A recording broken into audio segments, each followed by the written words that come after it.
அரண்டவனுக்கு இருண்டதெல்லாம் பேய். அது மாதிரி ஏமாறுறவனுக்கு பார்க்குறதெல்லாம் மேஜிக். இந்த மாதிரி ஃப்ளோட்டிங் மேன் அப்படிங்கிற மாதிரி ஒரு மேஜிக் ட்ரிக் இருக்குல்ல, அது எப்படி பண்ணுறாங்க தெரியுமா?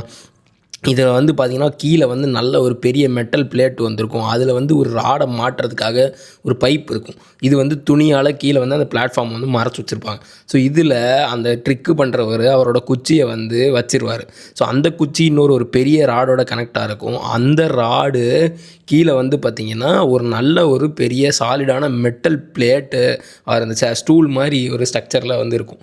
ஸோ இதில் ஏறி உட்காரும்போது அந்த பிளேட்டு வந்து பார்த்திங்கன்னா அந்த ராடோட கனெக்ட் ஆகி கீழே அந்த மெட்டல் பிளேட்டோடு இருக்கிறதுனால அந்த சப்போர்ட் சிஸ்டம் ப்ராப்பர். ஸோ இது வந்து பியூர்லி சயின்ஸ் ட்ரிக். ஸோ இதில் வந்து பார்த்திங்கன்னா சென்டர் ஆஃப் கிராவிட்டியை பேஸ் பண்ணி இந்த ட்ரிக்கை வந்து டிசைன் பண்ணி ப்ராப்பராக அதுக்கேற்ற மாதிரி உங்களுக்கு கண்ணுக்கு தெரியாத மாதிரி அந்த ராடெல்லாம் செட் பண்ணியிருக்காங்க. நல்லா இருக்குல்ல? சப்ஸ்கிரைப்.